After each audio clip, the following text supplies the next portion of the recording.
Hello, I'm Kyle Lacroix from Sets Consulting, and this is episode 9 of Sets Stories. Today's episode, humility.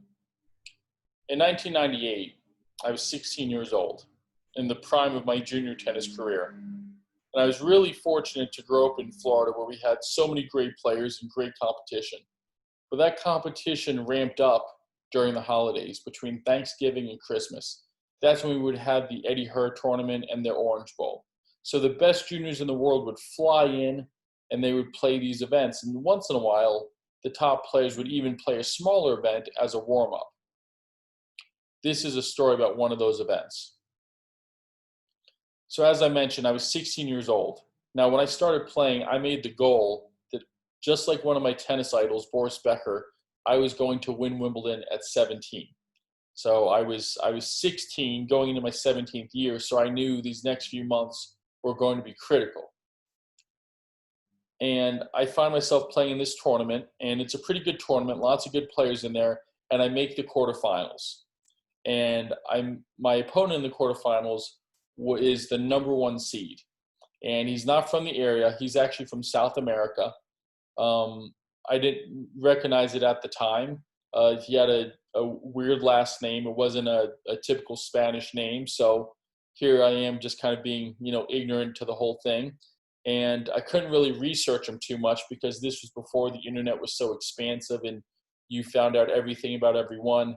You couldn't really do it at that time. I just knew that he was a really good tennis player. He had to be the number 1 seed of this particular tournament.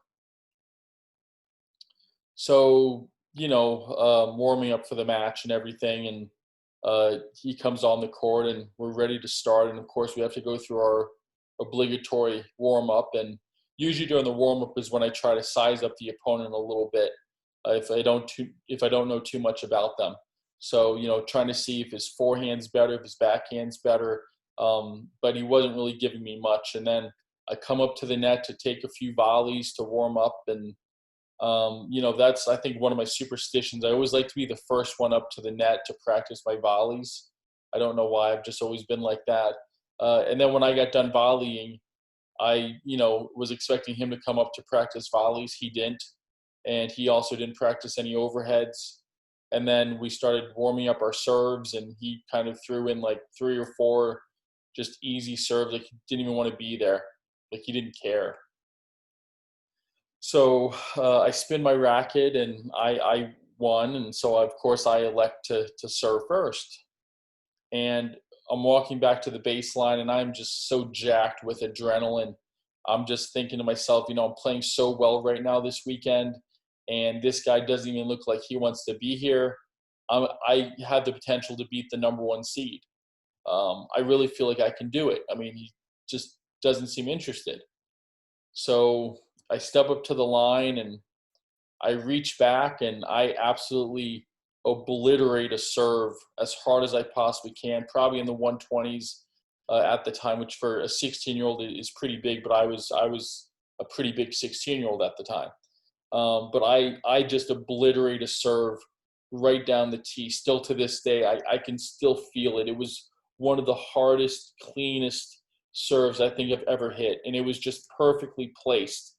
I think if I hit that serve again 100 times, it'll be 100 aces. But I hit this serve as hard as I could, as well placed as I could, and I swear to you, before I had even landed from the serve, the return was right back at my feet within 2 inches of the baseline. And he hit it for a clean winner. It was off his backhand.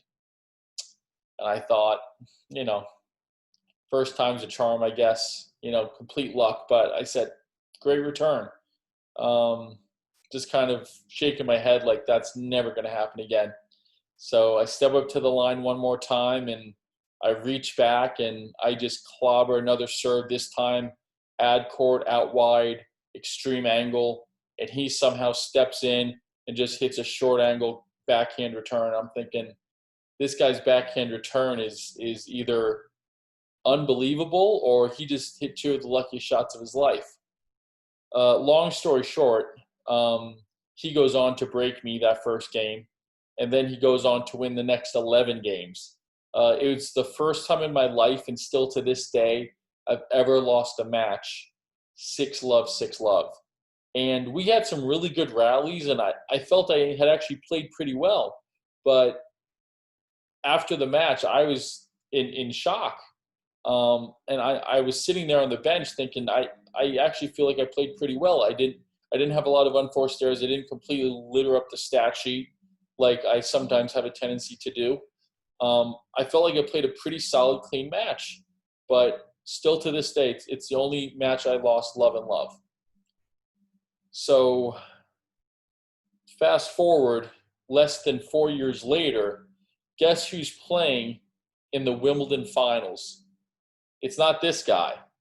It was my opponent from that junior tournament. And that was now in 2002, and my opponent was David Nalbandian. So, after the match, it kind of hurt a little bit to lose love and love, especially since it's never happened to me before.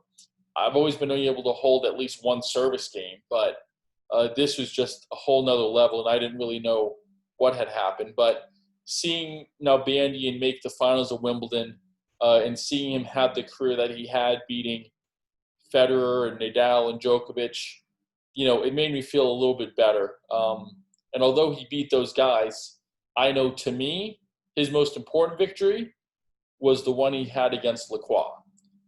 Needless to say, I never won Wimbledon. I never even got to play at Wimbledon. But it was definitely a dream, but it was a dream that took a abrupt halt after that match. And I had to kind of reassess where I was in the grand scheme of things. But I definitely look back at that match as a turning point and a big eye-opener for me.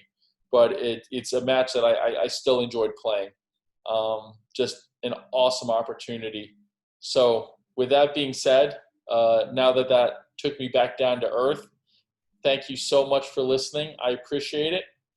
Have a great day, and make sure you check us out on social media and our website, www.setsconsult.org. Take care. Bye.